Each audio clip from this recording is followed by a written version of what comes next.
abandoned schoolhouse in the Australian outback on a not quite ordinary day, 9 children and a teacher began to learn the lesson they would remember the rest of their lives. We're going on a picnic. A teacher and 9 children stalked by terror.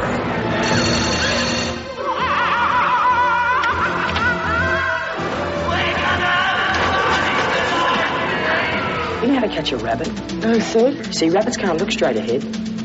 So you come up and in from his blind spot, which is head on. We've got to fight them! We outnumber them 4-1! Can the tools of childhood be forged into weapons? Can courage build a fortress? Fortress, a lesson in survival. Hey, everybody. Welcome back to another episode of Unfinished Business Television.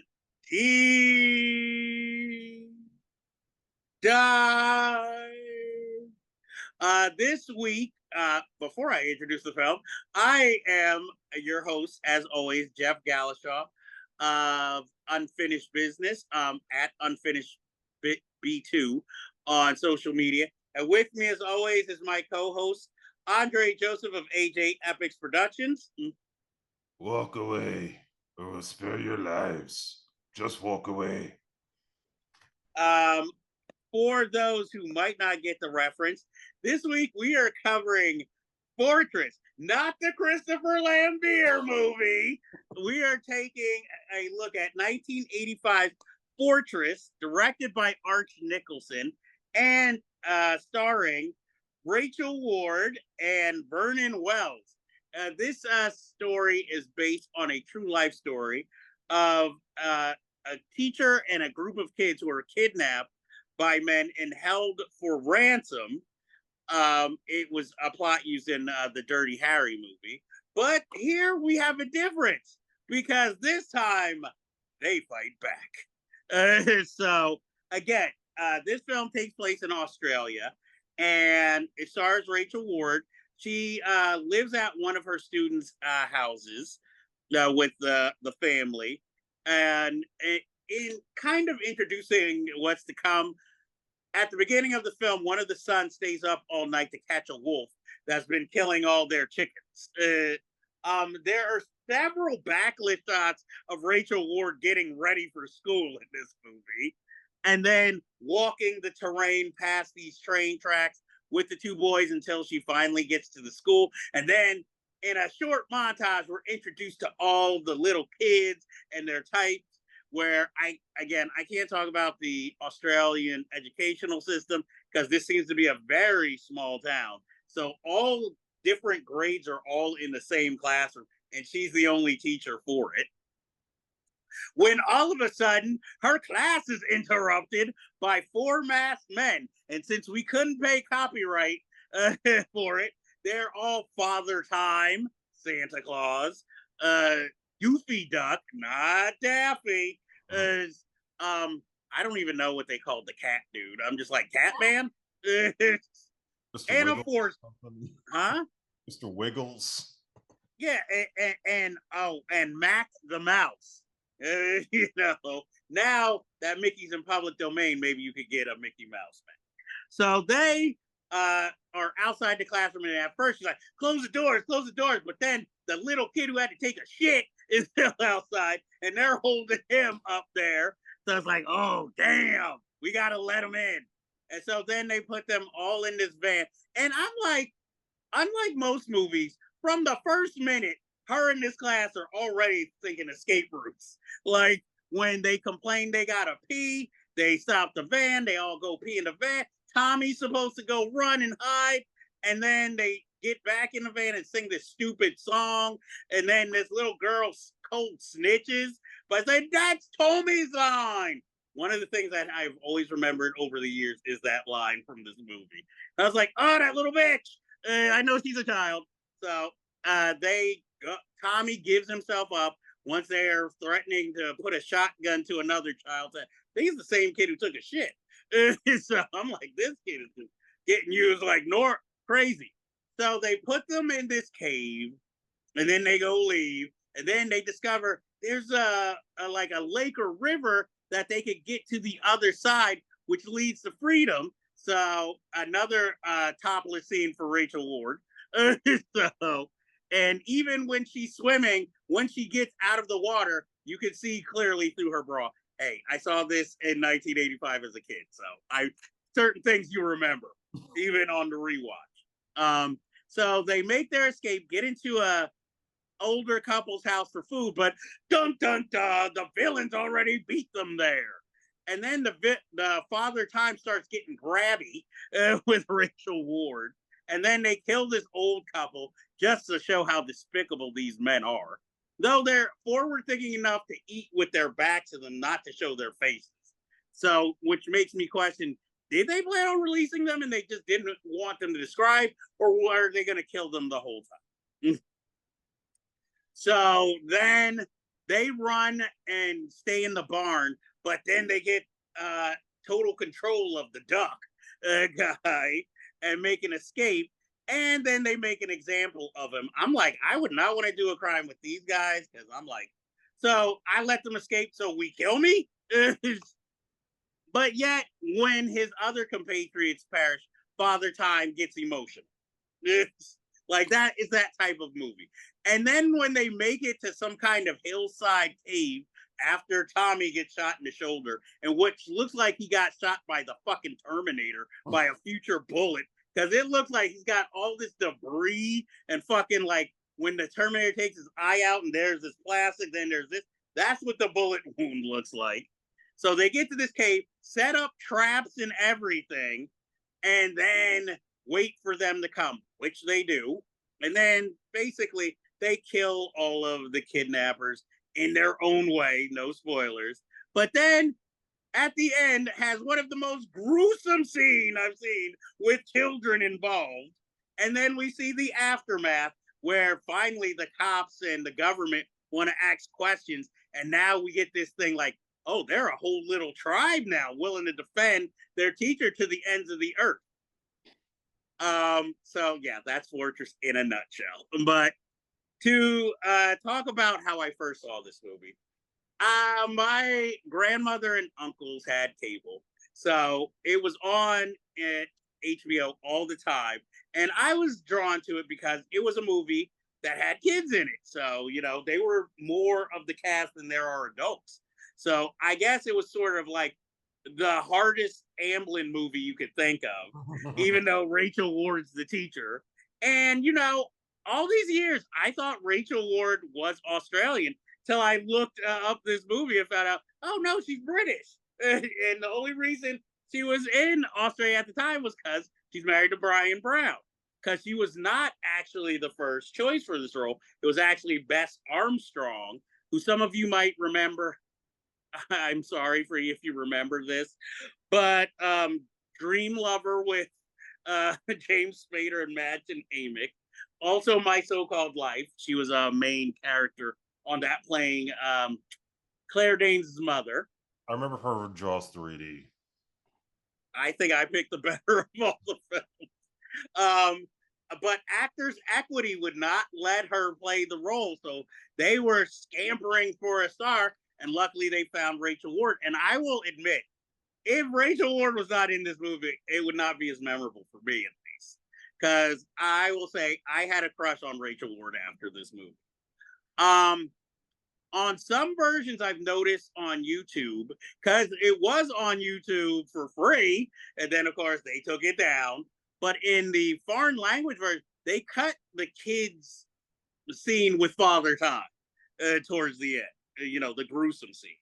The foreign film version just see Father Time trip going into the cave, and then we're at story time at the school. So, unfortunately, that. I remember Derek the smoker and the fat kid not wanting to take his shirt off, and he not knowing how to swim. But what I liked about this film was it wasn't only, I guess, the kidnappers that were the danger, but it was also like when she's trying to swim with that little girl who then goes crazy and she can't and almost drowns, and luckily the other kid came and saved him. Like little things like that, like just them versus the elements also, which of course you could also go with that that kid soccer team that was trapped in a cave for a little similar thing. I loved this film as a kid. Watching it now, I'm like, yeah, they couldn't make this today, but it's still kind of interesting.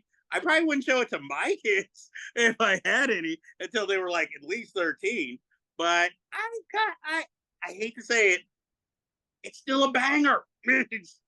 And I think Arch Nicholson should have gone on to bigger and better films after this. And since you like to talk about soundtracks, what a fucking score. Come on.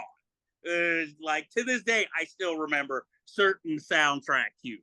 So, Andre, tell me, what is your experience with 1985's Fortress? So I never heard of this movie until you brought it up, and that it was on. Really? Never?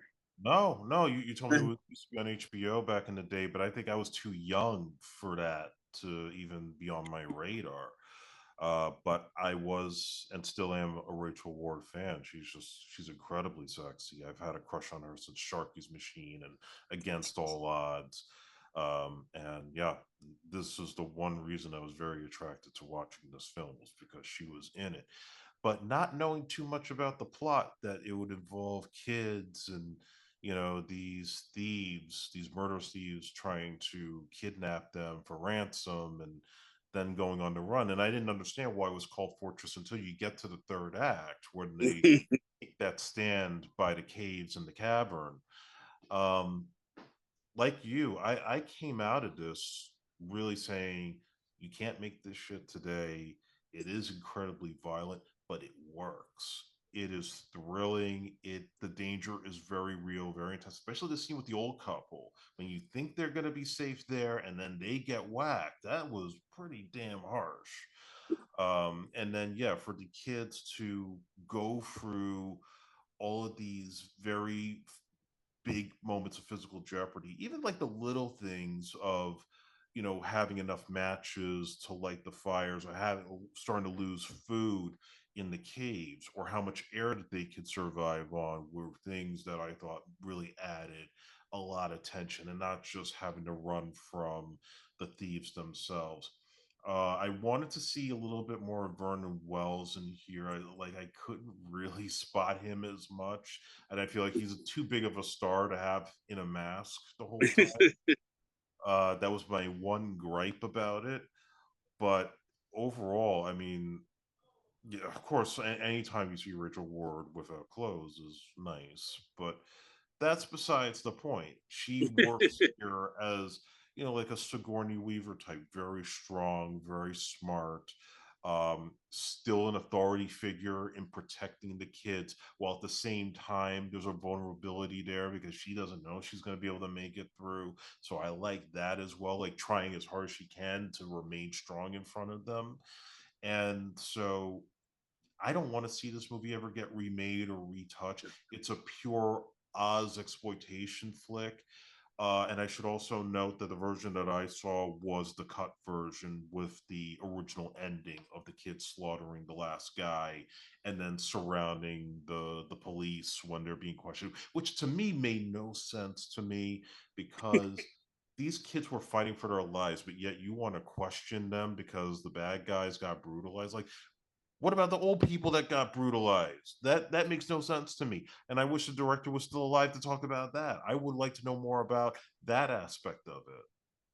Well, yeah, it was weird that it's like you're worried about the civil rights of the dead Yeah.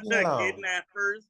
It's like it should be open and shut. They defended themselves, so maybe they were a little overzealous with Maybe Father it should have Time. been a Dirty Harry movie. Exactly. I'm like, um, that to me is the most shock. Like when I was a kid, I was like, yeah, right on. They should kill him. But now as an adult, you're like, oh shit, these are kids killing Father Time, like spearing him and all that. And I'm like, what the fuck? And just a question to ask you. So at the very end, that last shot of that heart in the jar, that was the last guy they killed?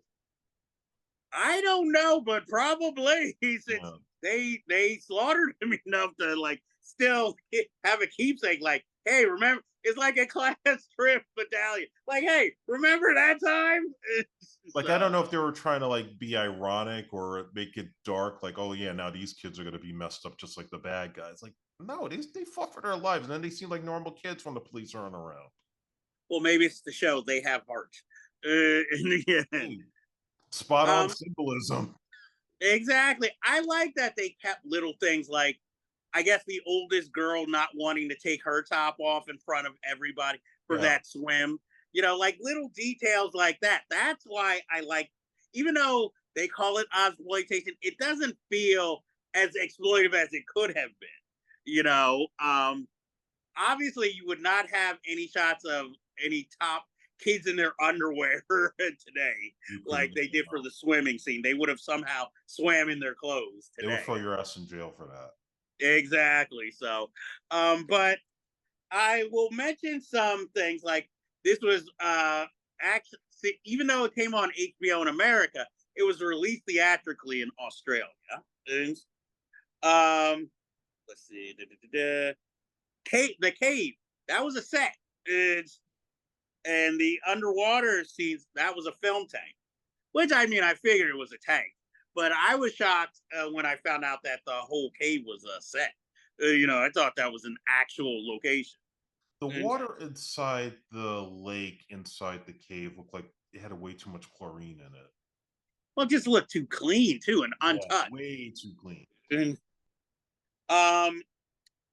it's a good companion piece with Lord of the Flies. And, yeah, absolutely. Let's see, what other notes do I have it? Robert Stigwood almost produced a movie of Saturday Night Fever. I think it would have been then bigger budgeted and like more like Hollywood. You know, somehow she would have killed him. I like the scene when the oldest teenager is hiding, and you know, I don't remember which character it was, but is like so close, and she's like right under the log, and his foot's like right in front of her. That was a thrilling scene. It kind of felt like a kind of a cop out when they built this whole thing of spears, and then she falls on the spears with him, but he gets untouched from all those spears. But he's like, "Oh, I'm impaled." And the fucking boulder, like, as soon as I would have seen that shit, I would have ran far away from wherever I was. And why is he really the only one, other than Vernon Wells at the end, that we see the face of? And like when you actually see his face, like, that's the guy who's been trying to kill us? Mm-hmm. Him? Whereas Vernon Wells kind of, well, he could have kept the mask on. It doesn't matter. He looked evil as soon as he took his mask off. And then, like, you're a blood-hardened criminal, but yet, oh no, they killed Tommy? How dare you? Like, what did you expect them to do? I also like the use that everybody uses shotguns in this movie. It's like, and sawed off ones at that. I was like, damn. And just because, yeah, and it was just like, just because the old man didn't want you like pushing his wife down, you have to shoot him in the stomach.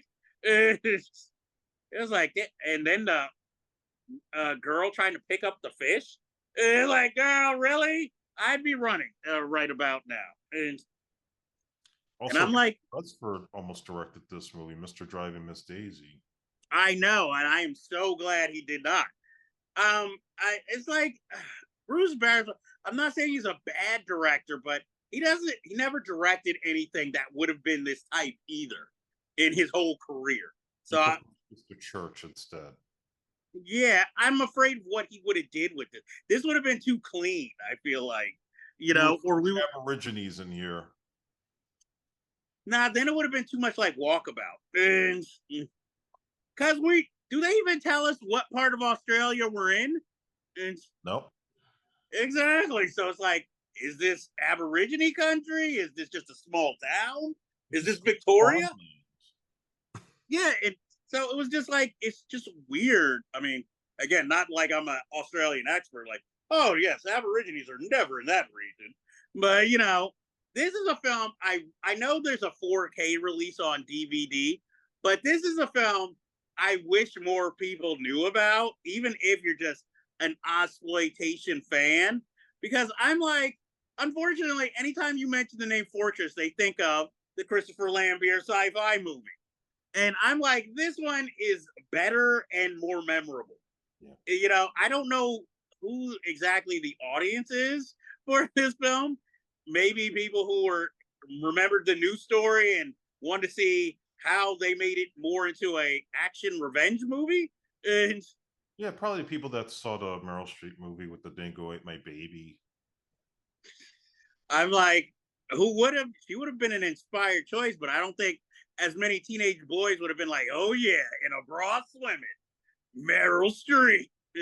Yeah, not that time. Or Glenn Close. No, she wasn't really sexy till Fatal Attraction. Well, like I said, I think they did the right choice with casting Rachel Ward. And unfortunately for me, this has been her biggest role in all of her career because the only film where she's really the lead the whole time, you know? So, would you recommend this film? Absolutely. I think more people need to see it if you have the stomach for it. Yeah, that's true. It is kind of violent. Yeah, especially if you're one who doesn't want to see child endangerment. Oh yeah, that's pretty much 90 minutes of this movie.